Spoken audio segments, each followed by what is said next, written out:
푸른밤 종현입니다.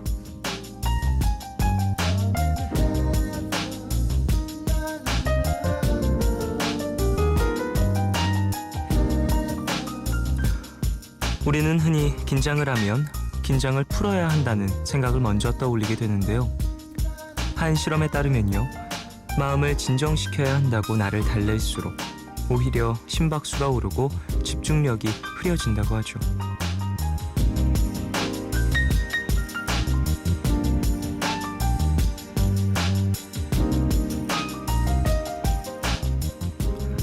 독일에서 직장인 100명을 상대로 조사한 결과인데요. 발표 전 긴장을 풀기 위해 심호흡을 하거나 명상을 한 사람들 중 무려 95%가 더 깊은 긴장 상태에 빠졌답니다. 심리를 다루는 전문가들의 말에 따르면 우리는 지금 내 기분이 어떤지 깨닫는 순간 그것에만 온 신경이 집중돼서요. 잠시나마 모르는 척 외면하는 것이 마음을 진정시키는 데 도움을 준다는데요. 음악을 들어도 좋고 누군가와 이야기를 나눠도 좋을 테고요. 창문을 열어 방 안으로 바람을 들이듯 환기가 필요한 순간들이 있죠. 11월 5일, 오늘과 내일 사이, 여기는 푸른밤입니다.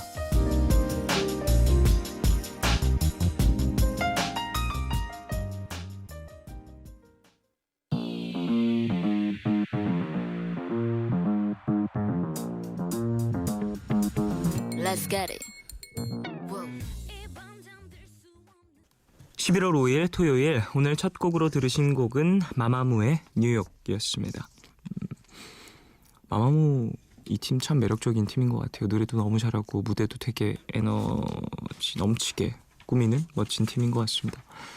자, 오프닝에서 긴장을 푸는 방법에 대한 이야기를 나눴는데 참 그렇죠. 긴장을 하는 순간 내가 지금 긴장하고 있구나라고 이렇게 인지하는 순간부터 더 정신력이 흐트러지고 집중이 잘 안 되고 평소에 하지 않았던 정말 어처구니 없는 실수가 연달아 일어나고 그런 경우들이 있는 것 같아요. 뭐 흔히 요즘에 멘붕에 빠진다, 멘붕 상태다 이렇게 얘기를 하는데 참 이런 상태에서 벗어나는 게 쉽지가 않죠. 한번 꽂히게 되면 참 저도 마찬가지입니다. 뭐 무대를 하거나 평소에 하지 않았던 어떤 실수들 연습을 하다가 눈치채지 못했던 어떤 습관들 이런 것들이 현장에서 나타났을 때는 그것을 신경 쓰다가 틀리지 않던 다른 어떤 동작들도 틀리게 되고 그런 경우들이 발생하거든요. 물론 너무 신경을 쓰지 않고 좀 침착하게 하면은 더 잘 마무리가 되겠지만 그게 말처럼 쉬운 건 아니니까 신경을 좀 돌리는 연습을 하는 것도 필요하겠다라는 생각이 드네요. 너무 꽂혀있고 그것만 바라보게 되면 마치 경주말들이 눈가리개를 하잖아요. 옆을 못 보고 앞만 보고 달리게 그런 것처럼 시선 자체가 너무 좁아지는 건 아닌가라는 생각이 듭니다. 자, 오늘은 토요일이에요. 미드나잇 스포일러 영화 전문기자 신기주 기자님과 함께하고요. 3부는 여러분들의 이야기 그리고 신청곡으로 채워지는 코너 너의 얘기 그리고 푸른밤이 준비되어 있습니다. 방송 중에 참여 원하시는 분들은 짧은 건 50원, 긴 문자와 사진 첨부 문자 100원이 추가되는 샵 8000번으로 사연 보내주세요. 무료인 미니 어플로도 참여 가능합니다. 푸른밤에서 드리는 선물입니다. 예뻐지는 즐거움 페이스인 페이스에서 수분 크림과 마스크팩을 드리고요. 내일 더 빛나는 마스크 제이준에서 마스크팩을 보내드립니다. 푸른밤은 인터파크 투어, 자유투어 여행사, 유록스, 세정웰메이드, 넥센타이어, AJ 셀카, 부영주택과 함께합니다.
세계 인구를 절반으로 줄여야만 남은 사람이 살 수 있다고 주장하는 천재 생물학자가 긴 추격 끝에 스스로 생을 마감합니다. 그리고 한 남자는 지난 며칠간의 기억을 모두 잃은 채 이탈리아 피렌체의 한 병원에서 눈을 뜨게 되는데요. 그는 과연 위기에 놓인 인류를 지켜낼 수 있을 것인가?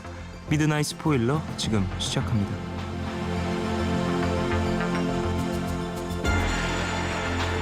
네, 영화, 경영, 경제, 건축, 인터뷰 전문 기자 신기주 기자님 어서 오십시오. 네, 안녕하십니까. 안녕하십니까.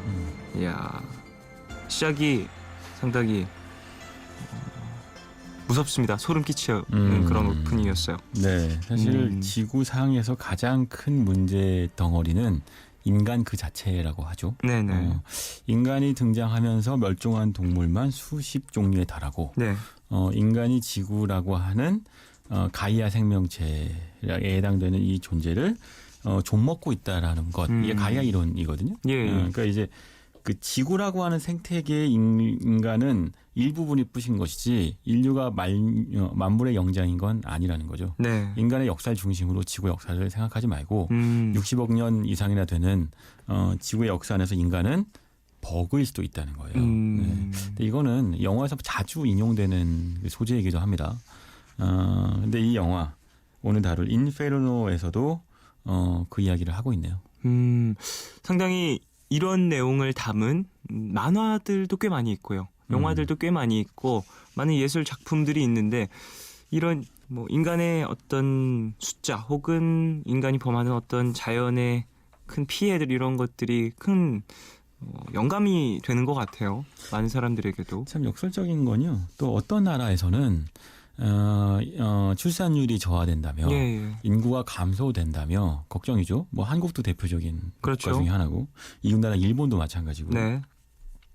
하지만 전 세계적인 관점으로 보자면 인류는 지나치게 빠른 속도로 증가하고 있고 반면에 지구상의 자원은 또 지나치게 빠른 속도로 줄어들어가고 있는 거죠. 근데 사실 인페르노라고 하는 건 그런 소재를 다루고 있는 영화라고 하는 관점 이전에 이른바 그 로버트 랭던 시리즈의 3편 또는 완결편이라고 말씀드리는 게 맞을 것 같아요. 예. 근데 거기서 세 번째 영화에서 이제 가이아 이론을 기반으로 한 인구 이야기가 소재가 된 거죠. 뭐 로버트 랭던 시리즈는 좋아하세요 혹시? 저는 중학교 때 많이 읽었었던 것 같은데 뭐 다빈치 코드도 그랬고 네. 그 전에 천사 악마 같은 작품도 그렇고 저는 인페르노라는 이 영화 자체가 네. 그 다빈치 코드의 또 후속작으로 이제야 나왔다라는 게 상당히 생소했어요. 네, 사실은 뒤늦게 나왔죠. 2006년에 개봉했어요, 다빈치 코드가. 네. 그리고 그 10년 만에 나온 거니까 그 영화를 보면 톰 행크스가 참 많이 늙었다라는 생각이 들어요. 2006년에 나왔을 때만 해도 참 주름 하나 없었는데 네. 10년 만에 로버트 랭던 교수 완전히 늙었습니다. 근데 우리가 이 설리에라는 영화에서 톰 행크스 영화를 다룬 적도 있어요. 네. 묘하게 이 그 헐리우드의 안성기 배우를 요즘 자주 다루게 되는데 그 톰 행크스의 일종의 프랜차이즈 작품이죠. 네. 무슨 얘기냐면 그 잭 리처라고 그 톰 크루즈가 자주 나오는 그 이번에 곧 개봉할 영화죠. 시리즈가 있어요. 모든 인기 배우한테는 그 새로운 작품에 도전하기도 하지만 자신의 스타 비이클로서 어떤 꾸준히 자신의 어떤 페르소나를 만들어내는 그 시리즈를 갖는 것이 스타 배우의 어떤 그 권능일 수도 있는데 네. 톰 행크스한테는 그런 영화가 다빈치 코드, 천사와 악마 그리고 인페르노까지 이뤄지는 이른바 로버트 랭던 시리즈인 겁니다. 네. 어울리긴 하죠. 왜냐하면 톰 행크스가 톰 크루즈처럼 뭐 미션 임파서블 시리즈 같은 거 나오는 건 안 어울리잖아요. 뭔가 로버트 랭던처럼 지적일 수는 있죠. 맞아요. 그런 이미지 똑똑하고 뭔가 사건을 해결하고 용맹한 그런 뭔가 느낌은 충분히 있으니까요. 지적이죠. 네. 그 사실은 로버트 랭던은요. 저는 사실은 처음에 2006년도 다빈치 코드 봤을 때는 그 돌아가신 그 움베르토 에코의 장례 이름으로의 수사가 떠올랐어요.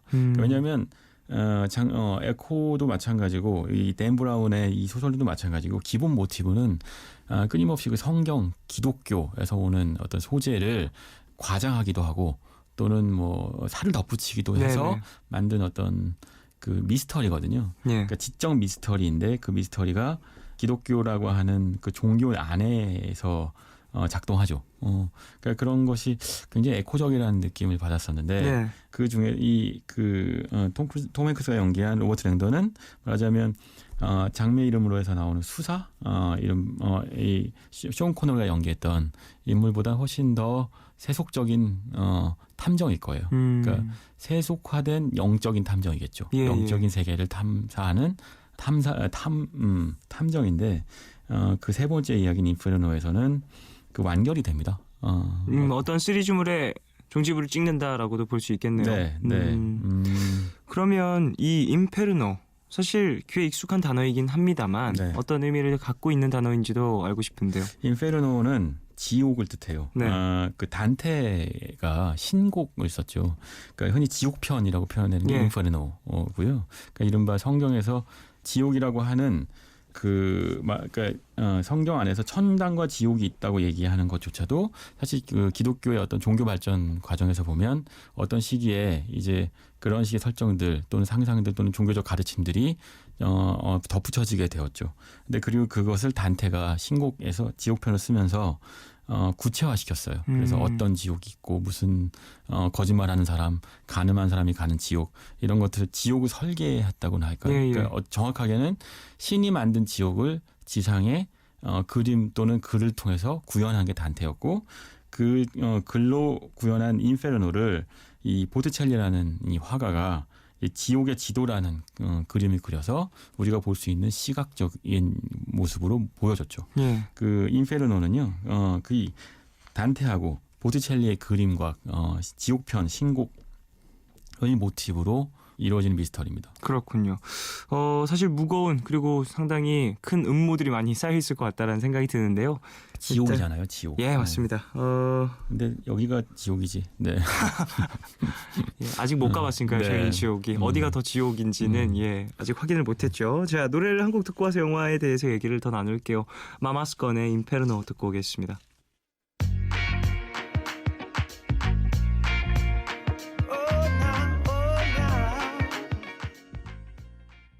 네, 마마스건의 인페르노 듣고 왔습니다. 오늘 영화 인페르노에 대해서 이야기를 나눌 텐데요. 톰 행크스 주연의 영화입니다. 이전 작품들이 또 다빈치 코드가 있었고 천사 악마도 있었죠. 네. 사실 전 개인적으로 다빈치 코드를 상당히 재밌게 본 사람인데 정말로요? 영화도 네. 재밌게 봤었고 사실 책을 더 재밌게 난 보면서 읽었던. 뭔 얘기야 그랬어. 네. 어렸을 때 읽었을 때는 물론 이름으로는 알고 있었던 루브르 박물관을 네. 되게 저의 상상 속에 머릿속에 상당히 크게 인상 깊게 만들어줬던 그런 책이었거든요. 제가 실제로 프랑스 파리를 갔을 때 첫 네. 번째로 생각났었던 게 다빈치 코드라는 책이었어요. 그 정도로 좀 어렸을 때 저의 인상이 깊게 남아있는 작품인데 파리에 대한 인상을 망친 거군요. 그렇게 볼 수도 있겠네요. 낭만의 어찌 도시에 가서. 보면은 예. 사실 이렇게 작품이 주는 거대한 힘, 사실 거기 안에 있는 그런 음모들은 꾸며진 얘기들이었잖아요. 그렇죠. 네. 그것을 내가 실제로 그 현장에 가서 이야기를 좀 대입해서 봤을 때 실제가 아닌데도 불구하고 실제를 압도하는 그런 이야기들의 힘 만나게 되면 상당히 당황스러운 기분도 들면서 신기한 것 같습니다. 굉장히 재밌는 말씀해 주셨는데 우리는 만물을요 스토리로 이해해요. 예, 그러니까 우리가 어떤 공간에 갔다고 해도 그 공간이 나하고 어떠한 스토리도 이어져 있지 않으면 사실 무감각하거든요. 그게 아무리 거대한 빙산을 보든 또는 에펠탑을 보든 뉴욕의 엠파이어 스테이트 등을 보든 그 공간은 그냥 우리한테는 어떤 사물일 뿐이지 예. 나의 인생의 스토리와 이어지지 않지만 혹시나 에펠탑 아래에서 청혼을 해봤다거나 또는 뭐 엠파이어 스테이트 빌딩 앞에서 번지 점프를 해봤다거나 그렇게 하면 그 스토리가 내 인생에 들어오고 그래서 하나의 내 인생의 스토리 일부가 되죠. 예. 추억이 된다고 흔히 표현하는 맞아요. 것인데 영화의 역할은요. 우리가 가보지 않은 공간에 추억을 남기게 만들죠. 일종의 가상 뭐 추억 같은 것일 텐데 그러므로 해서 그러니까 사실 그렇잖아요. 한국에 서울에 오는 외국인 관광객들도 대부분 영화나 드라마에서 나온 어떤 공간을 자꾸 찾아가요. 그럴 수 있죠. 유명 장소들이라고 해서 또 촬영지라든지 맞아요. 등등등을 찾아다니죠. 뭐 샤이니가 여기서 밥 먹었다다. 뭐 예를 들면 그런 것들. 스토리가 있고 그 스토리를 내가 사랑하거나 좋아하면 그 공간은 특별한 공간이 되는 건데요. 예. 그게 사실은 요즘 재밌는 얘기는요. 도시 혹은 건축이 사진을 통해서 SNS를 통해서 전파되면서 오히려 건축의 세계화 또는 도시의 어떤 그 세계화 같은 것들이 이루어진다는 얘기들도 해요. 어떤 거냐면 직접 건축물을 가서 보는 것보다는 건축물의 사진을 찍고 예. 그 사진 안에서 찍힌 추억들을 공유함으로 해서 스토리들을 서로 나누는 거죠. 그러니까 점점 건축물들도 사진이 잘 나오는 건축물들을 만들어요. 요즘의 트렌드입니다. 그렇다면은 뭐 실제로 가보지 못하더라도 많은 사람들에게 알려질 수 있는 어떠한 건축물 네. 이것 자체의 광고 효과 그 외에 어떤 그 지역에 대한 네. 홍보 효과라든지 이런 것들도 좀 기대를 하면서 그렇죠. 지어질 수 맞아요. 있겠다. 그래서 랜드마크형 건축물을 도시마다 지으려고 하고 서울에 이제 우주선 같은 DDP가 등장하게 되는 거죠. 그렇죠. 자하디드 같은 건축가가 각광을 받게 되는 것인데 이 영화 인페르노 또 다빈치 코드 천사와 악마는요 기묘하게도 그런 그러니까 그런 사진 같은 역할을 하는 영화들인 거예요. 도시를 배경으로 하죠. 특정 도시를. 네. 그리고 특정 도시 안에서 어떤 우리가 공히 알고 있는 성경을 배경으로 한 음모라는 스토리를 펼쳐놓고 그 스토리가 그 퍼즐을 맞추는 과정에서 도시 이곳저곳을 오고 가죠. 다빈치 코드에서는 파리였고 중심 공간은 역시 르브르 박물관이었고 그리고 천사 악마에서는 로마였죠. 네. 바티칸이었고 그 안에서 일어나는 콘클라베라고 하는 교황을 뽑는 오래된 의식을 통해서 그 배경을 갖고 바티칸 이곳저곳 로마 이곳저곳을 오고 가죠. 그럼 그 영화를 보는 사람들은 가본 사람들은 내가 거기 가서 봤던 곳인데 라고 생각하고 안 가본 사람들은 아까 종현 씨처럼 그 도시에 가서 영화 속에서 봤던 그 장소를 찾는 거예요. 네. 물론 그 장소에 가도 그런 음모의 사건이 일어나고 있지 않지만 네. 그 속에 머릿속으로는 그 스토리 일부가 되는 거죠. 참 그게 좀 무서웠어요 저는. 그 허구의 이야기가 네. 현실을 압도한 듯한 그런 기분이 들어서 맞아요. 상당히 좀 무서운 기분도 들었었는데 이야기의 힘이라는 걸 느껴보게 되는 것 같습니다. 그래서 인페르노는 어느 도시인가요? 인페르노는 피렌체입니다.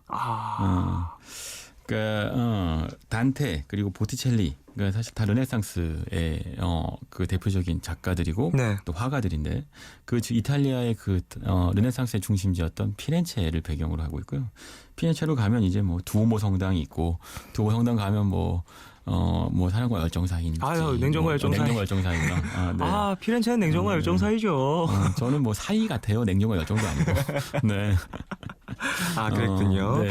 그런 좀 그런 달콤한 도시. 사랑의 도시인 것 같은데 이런 네. 음모가 또 크게 자리하고 있군요. 네, 그 단테가 활동했던 이 도시이기 때문에 이 피렌체에 가서 그러니까 파리에 이어 또 로마 바티칸에 이어 이번에 피렌체를 배경으로 지옥도를 펼쳐놓습니다.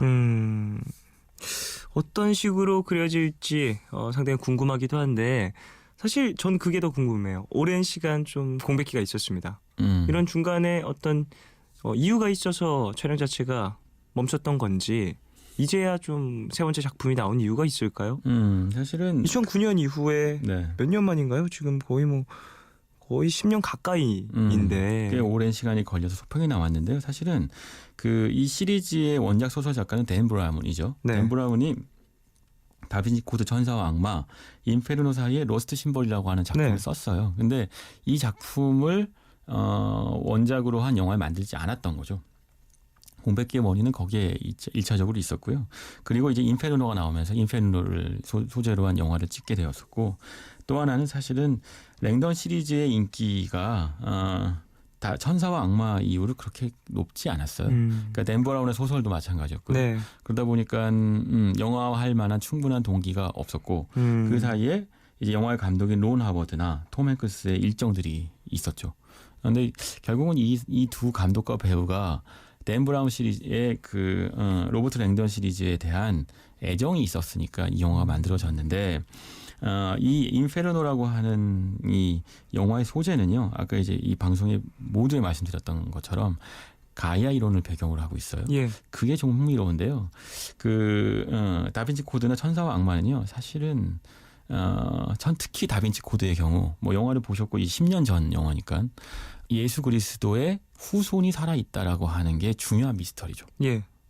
보셔서 아시지만 결국 랭던 교수가 미스터리를 찾아가다 보면 예수의 후손이 이제까지 혈육이 이어지고 있고 그 후손을 지키기 위한 비밀 결사가 존재했으며 그리고 결과적으로 이제까지 살아남은 후손을 만나게 되죠.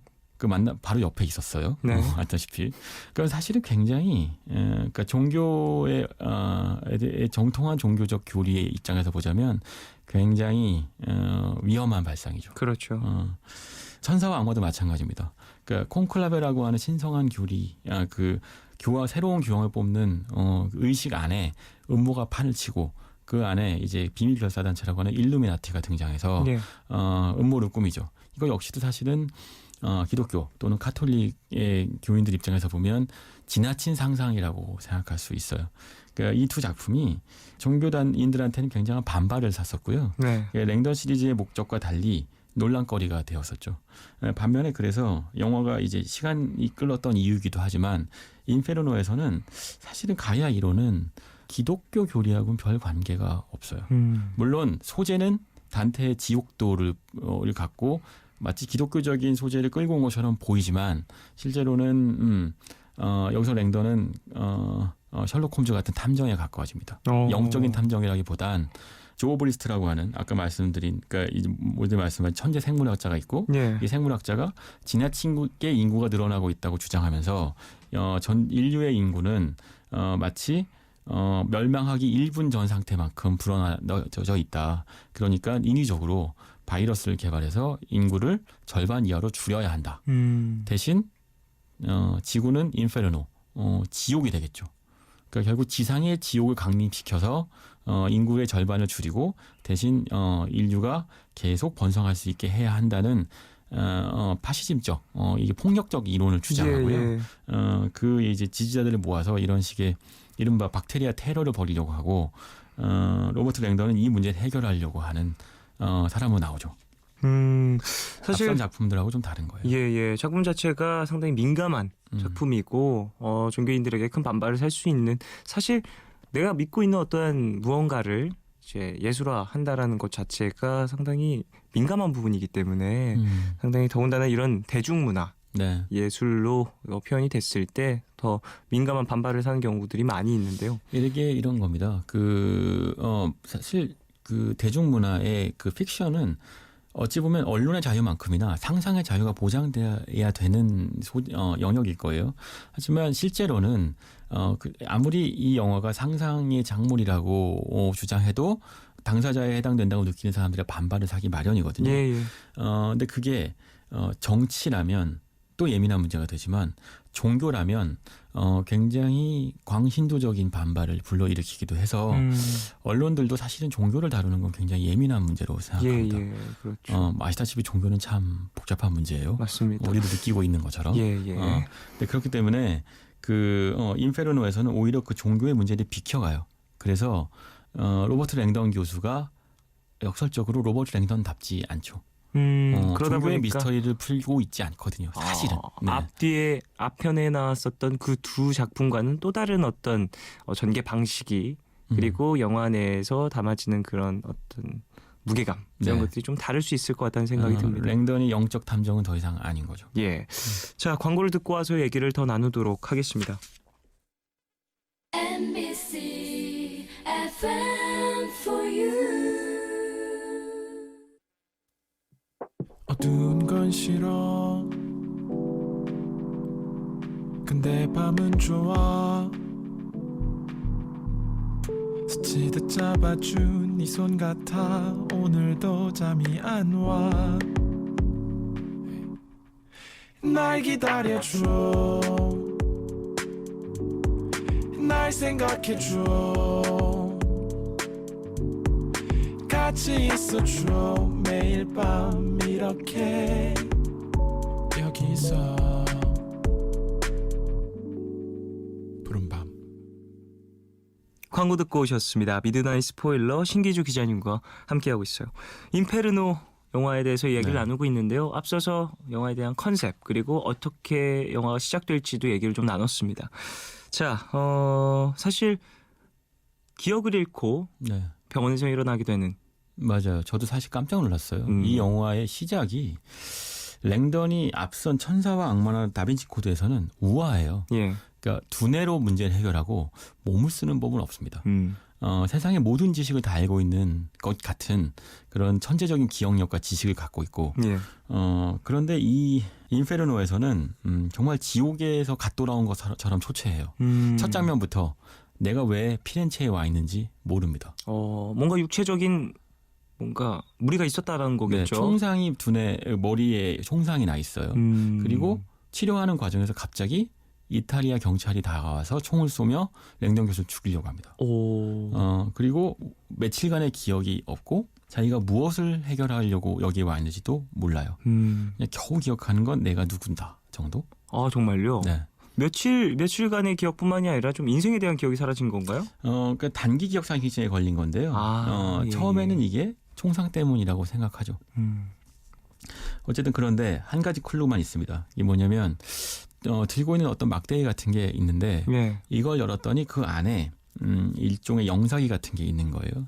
그걸 이제 벽에 비추어 봤더니 단테의 인페르노 지옥편의 그림을 그린 보티첼리의 지옥의 지도라고 하는 그림이 벽에 투영됩니다. 예. 투사되는 거죠. 이 그림을 단서로 로베르토 랭던은 내가 왜 피렌체에 왔고 무슨 문제에 연루되어 있으며 왜 나를 죽이려고 하는지를 해결해야 되는 거죠. 사실 이런 작품들의 가장 큰 매력은 실존하는 어떤 다른 예술 작품에게서 생명력을 얻었다라는 거인 것 같아요. 와, 참 이런 상상을 해내는 작가들의 좀 힘 이런 것들도 대단한 것 같다는 생각이 듭니다. 또 하나는요. 댄 브라운이 이번 애는 로버트 랭던한테 지적인 권능을 앗아갔어요. 자신의 주인공의 가장 큰 강점인 두뇌를 뺏어버리는 거죠. 시작부터. 네. 사실 어찌 보면요. 다빈치 코드나 천사와 악마에서는요. 로버트 랭던은 문제를 푸는 기계 같아요. 네. 그러니까 마치 셜록처럼 이성의 화신이고 아무런 감정도 느끼지 않으며 어떤 면에서 보면 관객들을 위해 혹은 독자를 위해서 문제를 대신 풀어내는 어떤 기술자에 해당됩니다. 그러니까 인간 같지 않은 측면이 있어요. 네. 반면에 인페르노에서는 굉장히 인간적인 면모를 보여주죠. 예. 실수투성이고 자기 자신에 대한 번민에 휩싸여 있고 온몸은 다 상처투성이며 그러면서 뭔가 계속 몽환적인 꿈을 꾸는데 예. 백일몽처럼 그 꿈 안에서는 지옥이 펼쳐져요. 이른바 단테의 신곡에서 표현한 지옥이 펼쳐지는데 한 여인이 근데 하지만 얼굴을 알 수 없는 어떤 여인이 자기를 쳐다보고 있는 환각을 봅니다. 예, 예. 그러니까 이 환각에서 벗어나지 못해서 몸부림을 쳐요. 예. 이건 사실 전편에서 보여줬던 랭던의 모습이 아니거든요. 그렇죠. 상당히 다른 캐릭터가 또 영화의 주인공으로 네. 나타났다고 볼 수도 있을 것 같은데 늙었구나. 너무 심하게 아픈가 봐요. 육체적으로 정신적으로. 근데 저 개인적으로는 이런 랭던이 훨씬 매력적이긴 했어요. 조금 더 인간적인 면모가 네. 드러나는. 그렇죠. 그러니까 어떤 것이냐면 캐릭터에 입체감이 생긴 거죠. 이 사람한테 상처가 있고 예. 이 사람한테 문제가 있고 이 사람은 늙고 이젠 더 이상 예전 같지 않은 몸을 이끌고 하지만 원치 않았던 어떤 사건에 연루되어 있는 거죠. 그게 무엇인지 모르지만 쫓기고 있고. 예, 예. 근데 물론 뭐 이런 시리즈는 그래요. 제이슨 본에서 끊임없이 반복되는 기억을 잃고 그 스스로 기억을 되찾아가는 주인공의 미스터리, 셀프 미스터리이기도 한 것인데 하지만 그 안에서 랭던의 인간적인 면모가 나타난다는 건 매력적이긴 합니다. 하지만 랭던은 더 큰 짐을 지고 있잖아요. 인류를 구해야 되잖아요. 지금. 그렇죠. 네. 이 정도의 스케일이라면 네. 사실 궁금한데요. 사실 이런 바이러스를 만들고 네. 또 이걸 이제 퍼뜨리려고 이야기가 전개가 될 텐데 네. 기억이 없는 이 교수가 랭던이 어떻게 그걸 막아낼 수 있죠? 그 안에는 한 명의 조력자가 있습니다. 네. 그 시에나 브룩스라는 그 여의사인데 네. 이 여의사는 그 펠리시티 존스라는 여배우가 연기를 했어요. 근데 처음에 이태리의 병원에서 눈을 떴을 때 이 랭던을 도와주던 응급 의학과 교수인 거죠. 의사인 거죠. 근데 어쩌다 보니 총격전 때문에 우연히 이 의사와 같이 도망을 치게 되고 예. 근데 이 여의사는 뜻밖에도 랭던 교수를 끝까지 도와줍니다.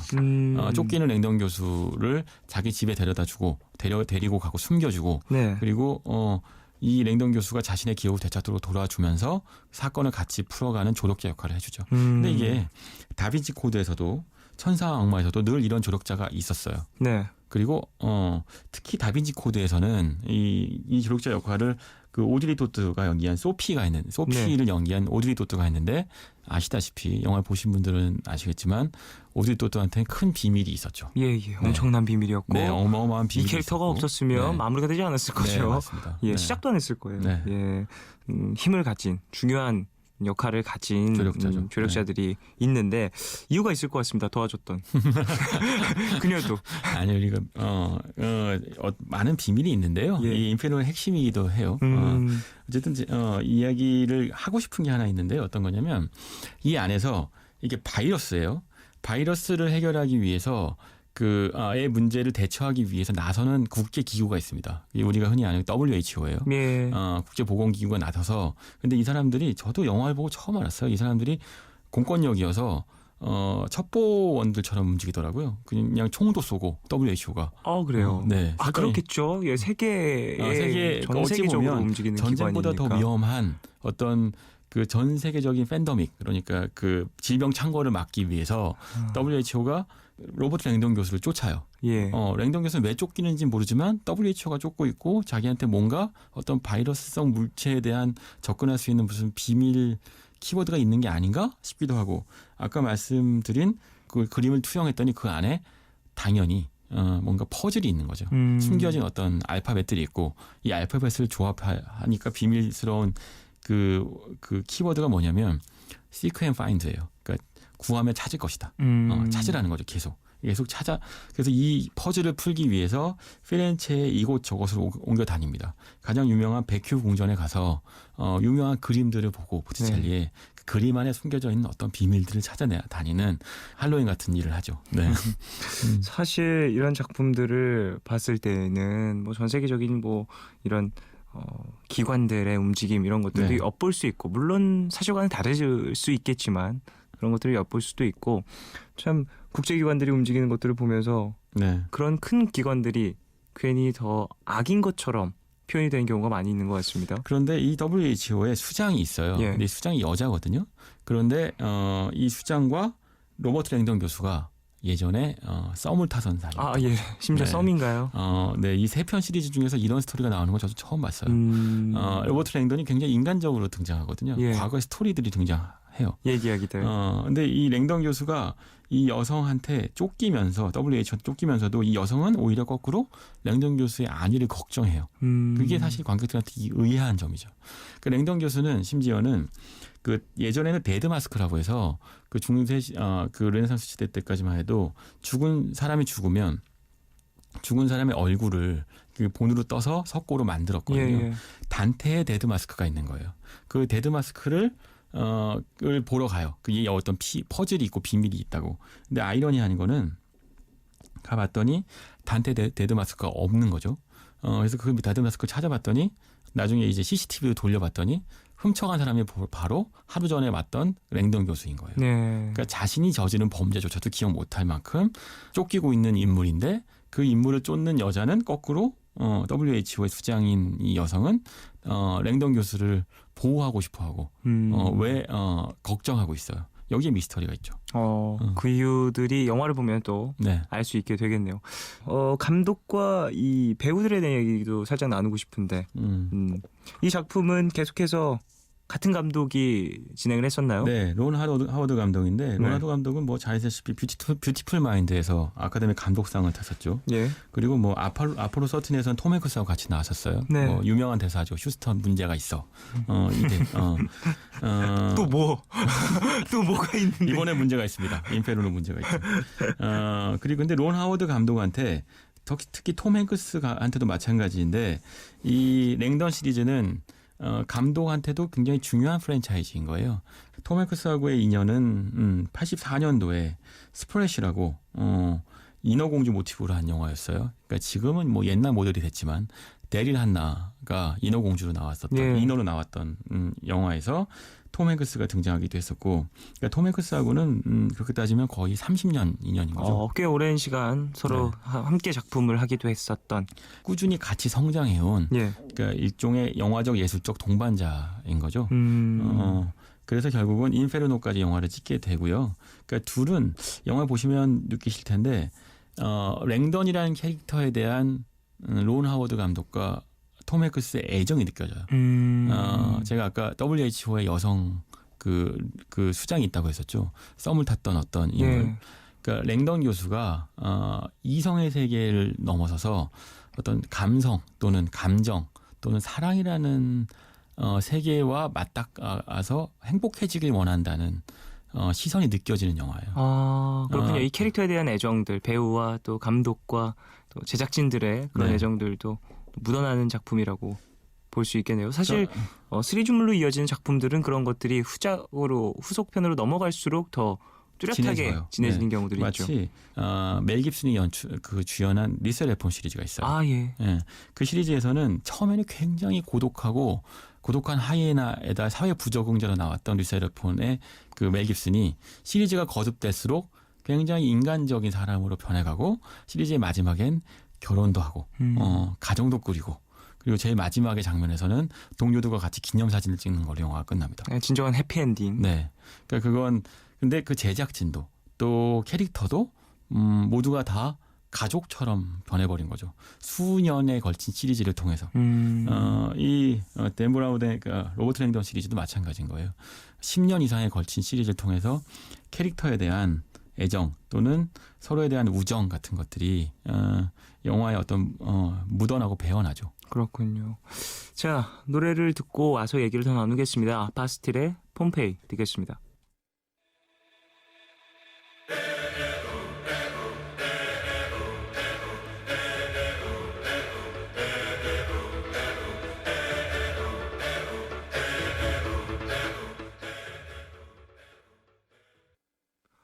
파스틸의 폼페이 듣고 왔습니다. 영화 인페르노에 대해서 이야기를 쭉 나누고 있었어요. 네. 앞서 얘기한 것처럼 전작들과는 조금 다른 어떤 스토리 전개가 이루어질 것 같다는 생각이 많이 드는 이야기였는데요. 종교적이지 않습니다. 네. 상당히 전 인류적인 이야기가 네. 될 수도 있을 것 같은데 이런 주제로 많은 작품들 그리고 게임들, 만화들 뭐 여러 가지들 상상으로 이루어지는 많은 것들이 지금 만들어지고 있는데 그만큼 문제가 많다는 거겠죠. 사람이 살아가는 데 있어서. 그런데 기묘하게도요. 그 론 하워드 감독도 그 톰 행크스도 또는 댄 브라운도 마찬가지였을 텐데 인페르노에서는 기묘한 메시지를 던져요. 그런 식의 인류적 문제 해법을요. 사랑에서 찾아요. 제가 아까 왜 WHO의 수장과 로버트 랭던 교수가 썸을 탔다고 얘기했었죠. 네, 그리고 이 조 브리스트라고 하는 인물한테도 굉장히 열정적인 사랑이 있어요. 그렇군요. 그러니까 세상을 말살시키려고 하는 이유가 사랑 때문인 거예요. 그런데 기묘하게도 이런 겁니다. 그 랭던 교수와 그 WHO의 그 여성 리더가 사랑이 이루어지지 않는 건 이들은 너무나 지적이고 이성적인 존재들이기 때문인 거예요. 예. 열정보다 냉정이 있는 거죠. 피렌체인 배경이 혹시 냉정과 열정 사이기 때문일까? 반면에 조 브리스트는 WHO의 그 탐정들한테 쫓기다가 자살해서 죽습니다. 그게 이제 영화 초반에 나오거든요. 네. 하지만 계획은 계속 진행돼요. 바이러스를 퍼뜨리겠다는. 그 계획이 진행되는 강한 동기 중에 하나는 사랑이거든요. 근데 결국 이 커플은 열정인 거죠. 네네네. 그래서 이들은 열정으로 자신들의 어떤 목적을 이루고 사랑을 입증하려고 하고 랭던의 커플은 이걸 막으려고 하지만 그러나 이들의 사랑은 지나치게 이성에 기반하고 있고 감정에 휩쓸리지 않고 그러다 보니까 늘 수십 년째 썸만 타고 있는 사이인 거죠. 상당히 역설적인 네. 모습들을 보이는 캐릭터들의 대립이 아닌가라는 생각도 듭니다. 기묘하게도 굉장히 종교적인 시리즈를 시작했던 이 시리즈의 마지막 편에서는 피렌체에서 이어지는 냉정과 열정 사이로 이야기가 전개가 되는 거예요. 이 시리즈 좋아하시는 분들한테는 굉장한 배신이기도 해요. 근데 사실 부담스럽겠죠. 종교적 이야기를 계속 끌고 간다라는 것 자체가 네. 상업 문화를 하는 입장에서 너무나도 부담스러운 일일 것 같아서. 하지만 랭던 시리즈를 좋아하는 분들한테는 영적 탐정이라고 하는 랭던의 캐릭터를 포기했다는 것 자체가 인페르노에 대한 비판을 비판할 수 있는 여지가 되거든요. 팬들에게는 또 그런 여지가 남을 수 있겠군요. 그렇죠. 사실은 좀 더 정교한 종교적인 그 미스터리를 원했으나 결론은 냉정과 열정이라면 그러면 이건 랭던 시리즈가 아니다라고 얘기하고 싶어지기도 하겠죠. 그럴 수도 실제로 있겠네요. 영화를 본 팬들한테는 이런 반응이 나와요. 그러니까 인페르노가 랭던 시리즈가 아니다. 천사와 악마나 심지어 다빈치 코드처럼 정교한 종교적 미스터리를 풀던 시리즈가 왜 갑자기 세속적인 문제를 풀려고 애를 쓰고 인류의 문제 풀려고 애를 쓰고 그리고 그 결론은 왜 사랑이냐인 거죠. 그렇군요. 자, 그래요. 오늘도 미드나잇 스포일러 이야기를 잘 나눴고요. 여기서 2부를 마무리해야 될 것 같습니다. 저는 3부로 돌아오겠습니다. 기자님 보내드리면서 몽니의 한참을 뛰어오기만 한 너에게 듣겠습니다. 광고 먼저 들으실게요. 안녕히 가세요. 네.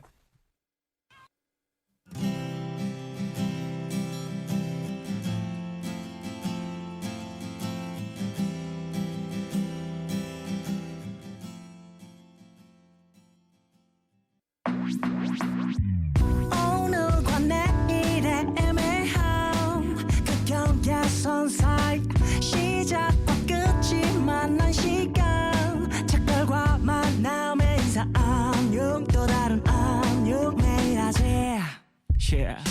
널 보면 난 푸른 밤을 상상하네 널 보면 난 푸른 밤을 상상하고 들어줄래 네 듣기에 내가 속삭여줄게 마치 보석을 담은 듯 반짝빛이 나는 보던 밤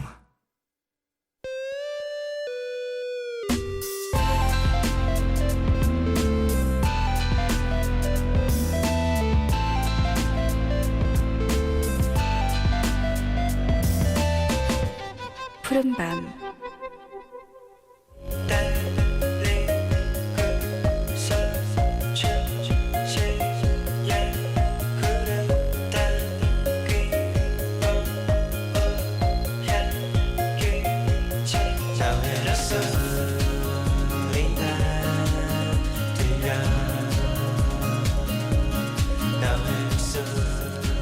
시간이 늦어서 함께 나눌 사람이 없어서 마음속에만 담아두고 있는 이야기들 이곳에서 들려주세요. 너의 얘기 그리고 푸른밤.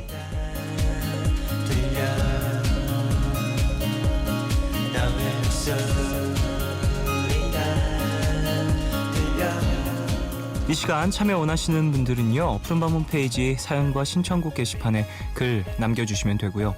손편지는 서울시 마포구 성암로 267 MBC 라디오 푸른밤 앞으로 보내주시면 됩니다.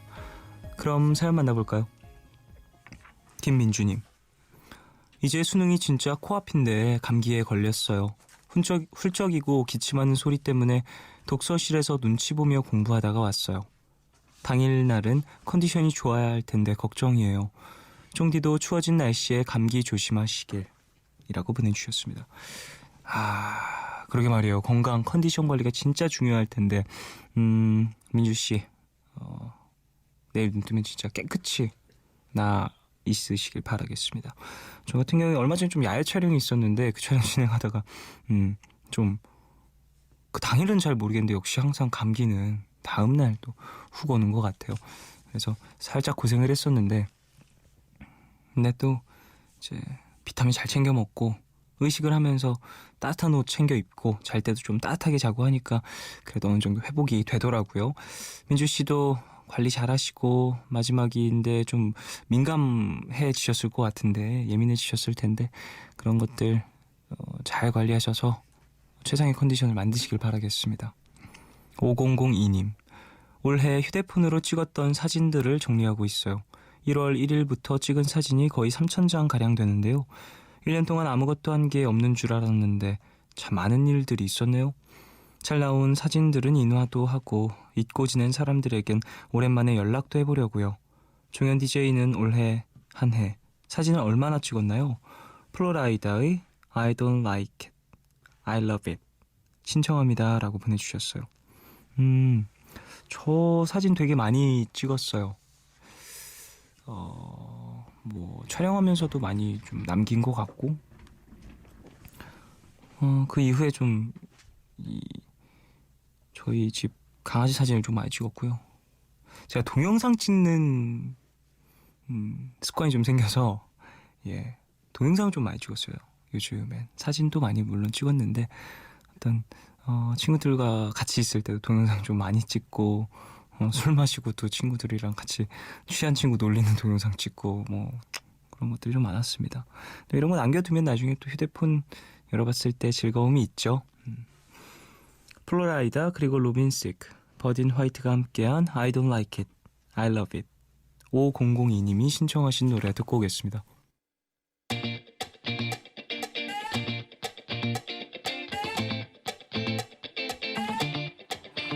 I don't like it. I love it, love it, love it. Uh-oh. 플로라이다, 로빈 시크, 버딘 화이트가 함께한 I don't like it, I love it 듣고 왔습니다.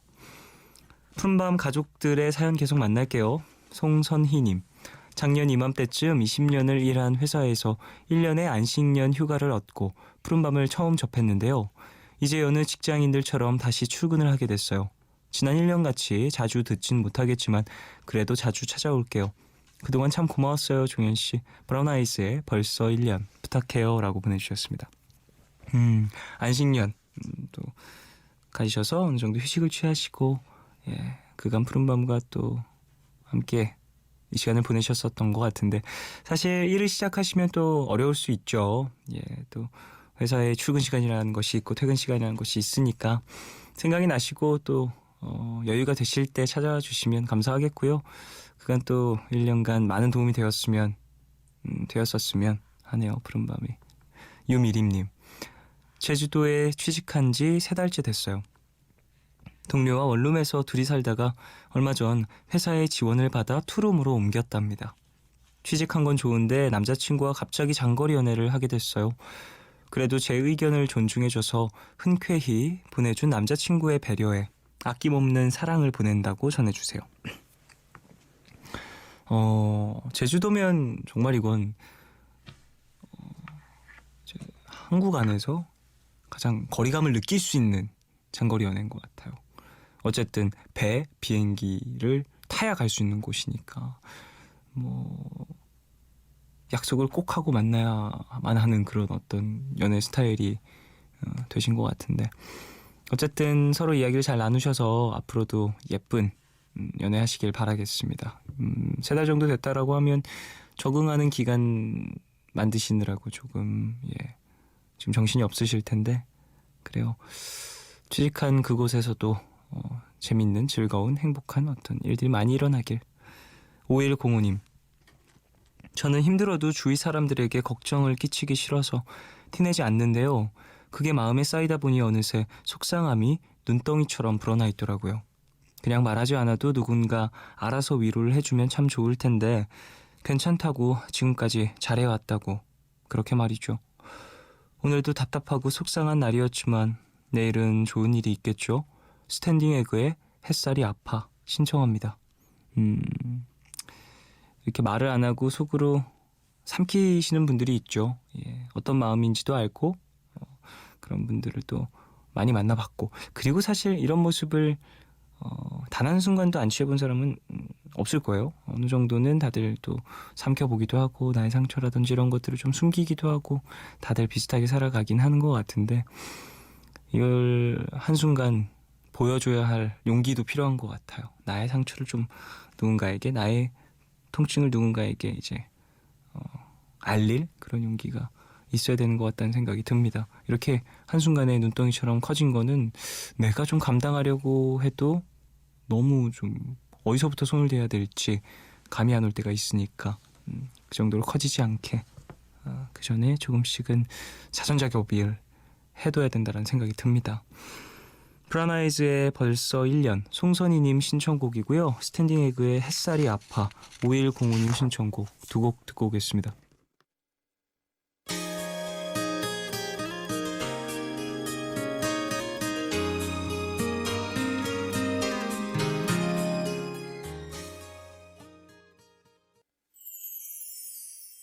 햇살이 아파 너와 함께 걷던 거리가 아파 내 귓가에 스친 네, 브라운 브라운 아이즈의 벌써 1년, 그리고 스탠딩 에그의 햇살이 아파 두 곡 들었습니다.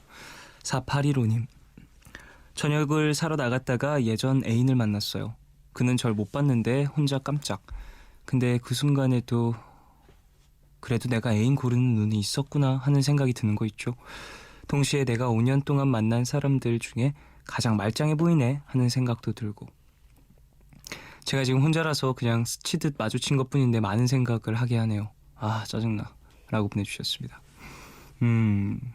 예전에 애인을 만나셨는데 5년 동안 사귄 사람들 중에 그래도 괜찮다라고 하는 걸 보니까 바로 직전은 아니신 것 같아요. 예. 근데 뭐 말씀하신 것처럼 정말 스치듯 딱 만나서 좀 마음을 순식간에 좀 흔드는 그런 바람이라고 생각하시면 좋을 것 같은데요.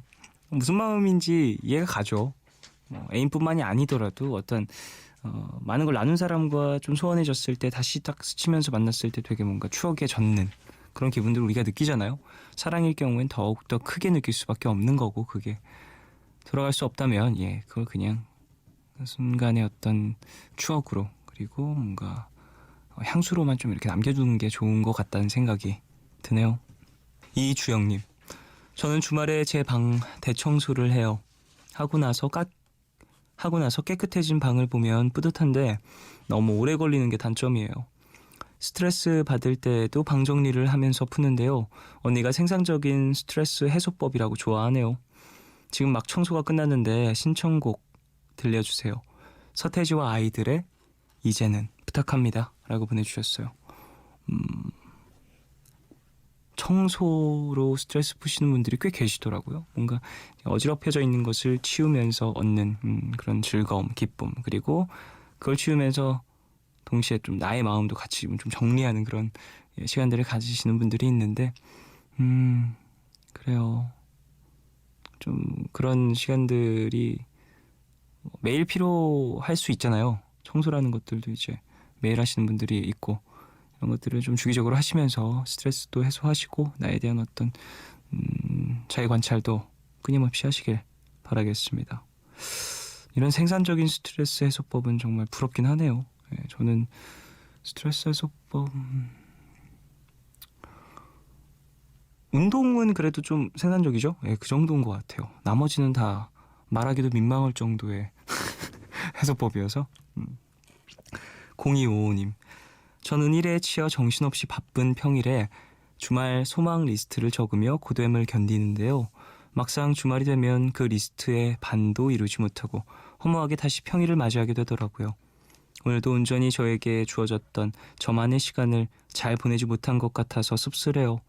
좋은 음악으로 다독여주세요 라고 보내주셨습니다. 소망 리스트를 적는 건 정말 정말 좋은 일인 것 같아요.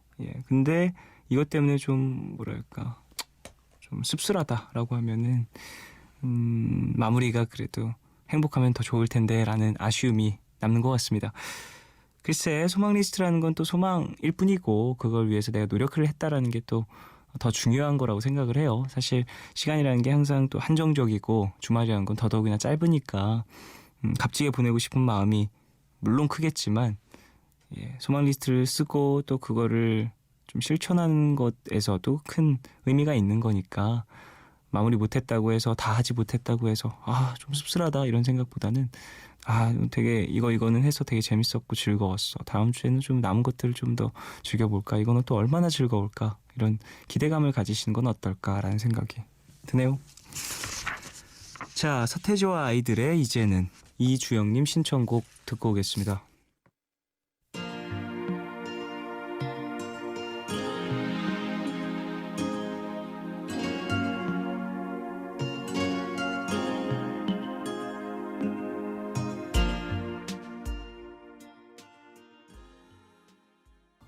서태지와 아이들의 이제는 듣고 오셨어요.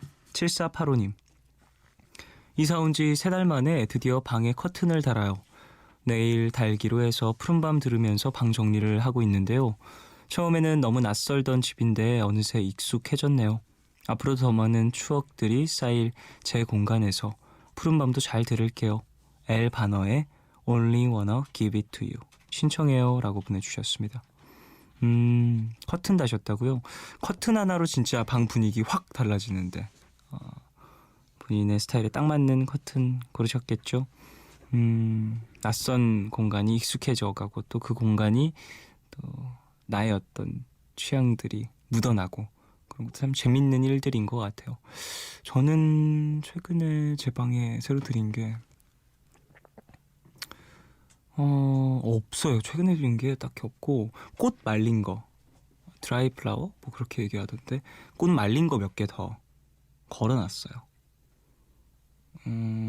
처음에는 사실 하나가 있었어요. 제가 집들이 할 때 받은 선물이었거든요. 제 친구가 꽃을 사와서 내가 차라리 먹을 걸 사오지 이게 뭐냐라고 얘기했었던 게 기억이 나는데 그 꽃을 제가 제 장식 벽난로가 있어요. 제 방에. 그래서 거기 위에 올려놨었는데 그냥 올려놓고 가만히 있다 보니까 그게 드라이 플라워가 됐어요. 시들어서 일부러 시들게 하고 뭐 관리하고 그게 아니라 시간이 흘러서 그렇게 됐는데 자연스럽게. 근데 그게 좀 그래도 운치가 있더라고요. 포장도 안 벗기고 그냥 그대로 말려버렸었거든요. 근데 그걸 보고 좀 어머니가 마음에 드셨는지 거기에 맞춰서 좀 예쁜 어떤 드라이 플라워를 직접 또 준비를 하셔서 거실에 몇 개 있길래 들고 들어왔습니다. 내 방에 왠지 어울릴 것 같아서 뭔가 생명력을 잃은 그 꽃들이 어두운 내 방과 어울린 것 같아서 그 정도네요. 좀 그렇게 조금씩 변해가는 어떤 나의 취향 이런 것들도 방에 고스란히 비춰지는 거겠죠.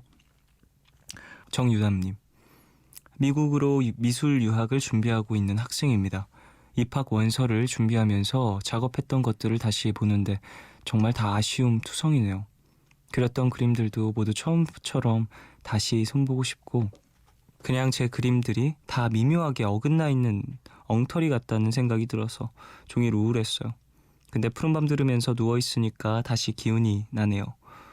아리아나 그란데의 Daydreaming 듣고 싶어요 라고 보내주셨어요. 나의 작품이 마음에 안 들 수 있죠. 예. 수백 개 수천 개의 도자기를 깨는 그 장인들이 왜 그렇게 또 스스로에게 철저할까요? 정말 멋진 걸 만들어내기 위해서 내가 봤을 때에도 정말 완벽한 무언가를 만들어내기 위해서겠죠. 유담 씨도 그런 어떤 과정을 거치는 중일 거예요. 그 안에서 또 내가 정말 마음에 드는 그런 무언가가 나중에 생겨난다면 또 거기서 오는 어떤 뿌듯함? 정말 상상을 초월하지 않을까라는 생각이 듭니다. 그러면서 동시에 좀 스스로 만들어낸 어떤 예술 작품에 대한 애정 이런 것들도 좀 생기셨으면 하는 생각도 드네요. 그게 전 가끔 그럴 때가 있어요. 저는 너무너무 좋아하는데 남들이 그렇게 뭐랄까 좋아하지 않을 것 같다라고 생각되는 곡들이 있어요. 공개하기 전까지. 그러면 항상 자기 스스로 위안을 하는 편이에요.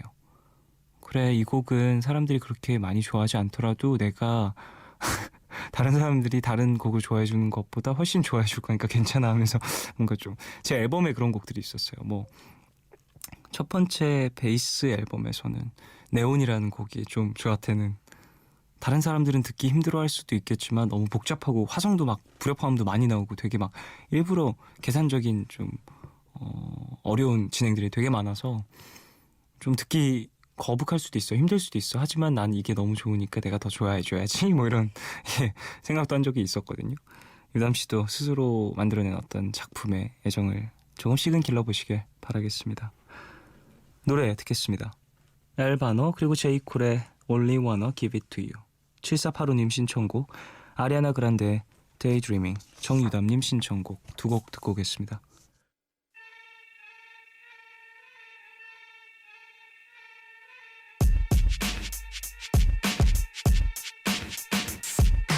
Thought you were just another Romeo, the shoe you passed by in the store.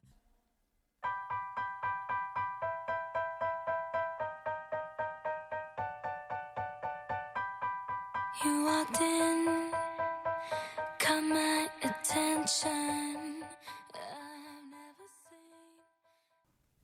아리아나 그란데의 Daydreaming 그리고 엘바노와 제이콜이 함께한 Only Wanna Give It To You 두 곡 듣고 왔어요. 5847님, 2달 전 꿈을 이루겠다며 학교를 박차고 나온 17살의 사회인이에요. 근데 패기 어린 열정 가득한 어린 소녀는 어디 가고 지금은 골골대며 몇 안 되는 과거를 찾아다니면서 스스로를 우울함의 구렁텅이에 밀어넣고 있는 그림자만 남았네요. 후회는 없지만 종종 찾아오는 적막감이 아직은 익숙치가 않아요. 잔잔하고 여린 파도를 보러 떠나고 싶은 날입니다. 디어의 Love You 신청해요 라고 보내주셨어요. 어떤 일을 하고 계시는지는 모르겠지만 그래요. 사회인이 되셨다라는 의미가 어떤 선인지도 정확히는 가늠이 가진 않지만요. 뭐 후회가 없다라고 하시니까 본인이 생각했을 때 지금 이 순간에 이 공간에 있는 것이 맞다라고 판단이 되셨다면 더욱더 생각을 많이 하시면서 움직이시길 바라겠다는 말씀을 좀 드리고 싶고, 그쵸? 적막감이 정말 익숙치가 않죠. 뭔가 그 공간에서 있어야 될 것 같은데 이 나이에 이 시간에 내가 이곳에 있다라는 게 되게 어색하게 느껴질 때가 있는 것 같아요. 남들 나와 같은 나이의 다른 친구들은 대부분은 학교에서 친구들과 함께 선생님과 함께 어떤 배움의 공간에서 이야기를 나누고 그러고 있을 텐데 난 이곳에서 무엇을 하는 걸까라는 물음표가 뜨실 수 있는데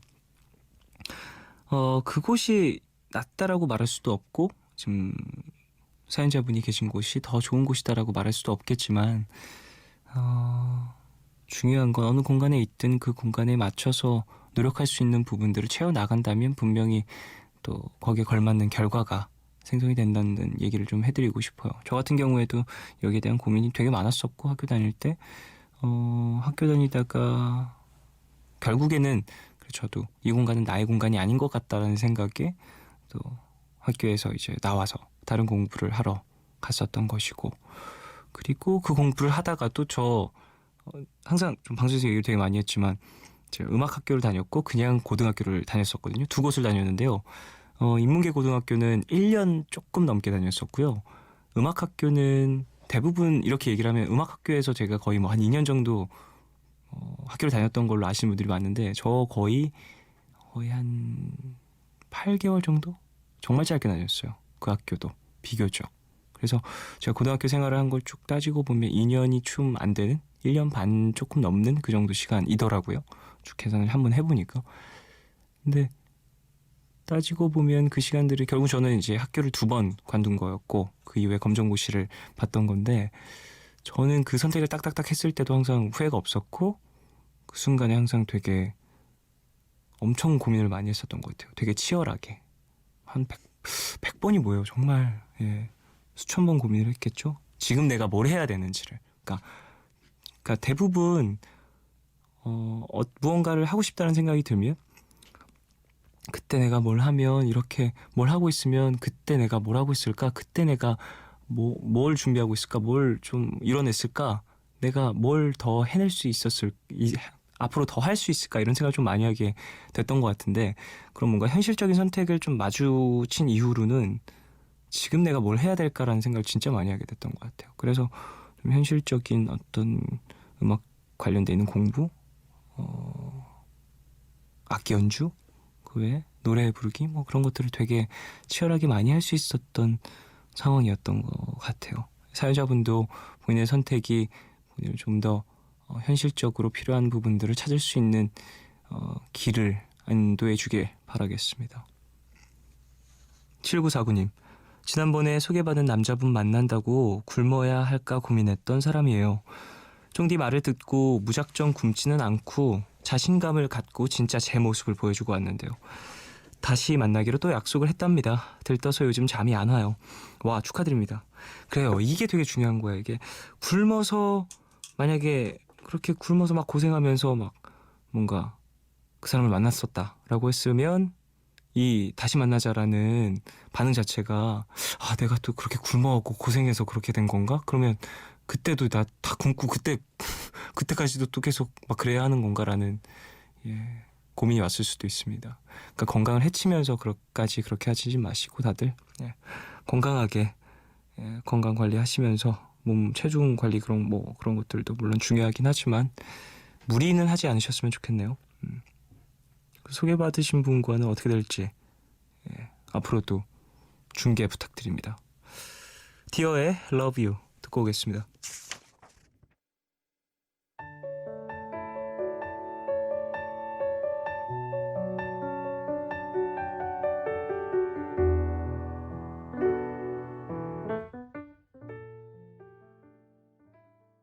디어의 Love You 듣고 왔습니다.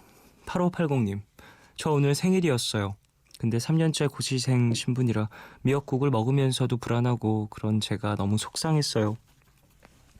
이번엔 꼭 합격을 해서 내년 생일은 웃으면서 지내고 싶네요. 25살은 지났지만 불안한 제 마음과 같아서 공감이 되는 노래 홍대광의 25 신청합니다 라고 보내주셨어요. 고시생활 하고 계시는 사연자분이었습니다. 시간이 조금 흘렀다고도 볼 수 있을 것 같은데 그래도 또 이번엔 좋은 결과 있길 바라겠고요.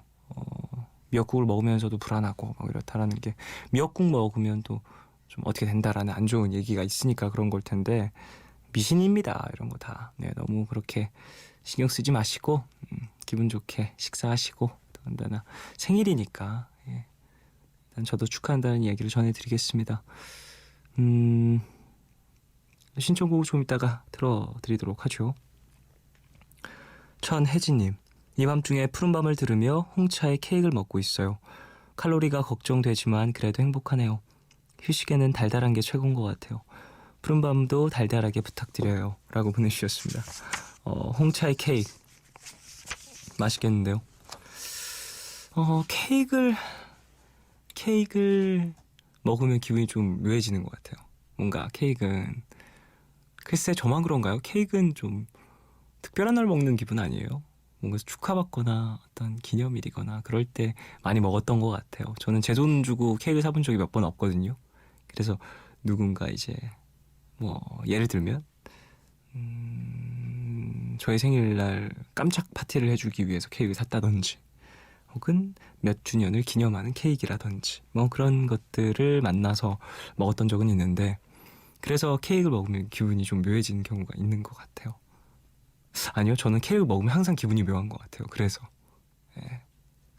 상황에 따라오는 음식이어서 그런가. 그래요, 달콤하게 드시고 푹 주무시길 바라겠습니다. 근데 늦은 시간에 먹으면 소화가 어려울 텐데 소화 다 하고 주무세요. 홍대광의 25 8580님 신청곡 듣고 오겠습니다.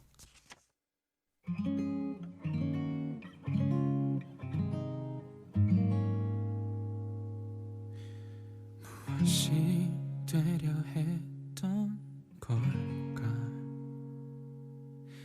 좀 더 나아질 수 있는 건 뭘까?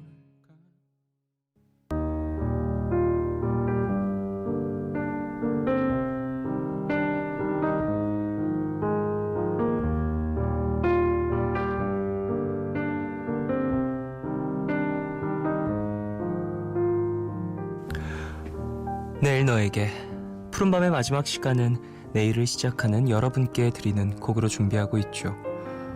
오늘 들려드릴 곡은 연주곡입니다. 일본 아티스트죠. 레메디오스의 Childhood Days인데요. 영화 러브레터의 OST로 발표된 곡입니다. 러브레터 자체가 오래된 영화죠. 95년작이고 한국에선 99년도에 개봉했습니다. 우리나라에서도 인기가 어마어마했죠. 그만큼 OST 수록곡들도 큰 인기를 끌었었는데요.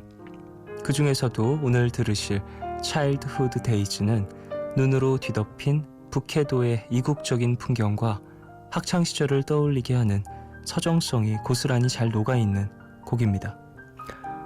그럼 이 곡과 함께 토요일 마무리 잘 하시고요. 지금까지 푸른밤 종현이었습니다. 내일도 쉬러 와요.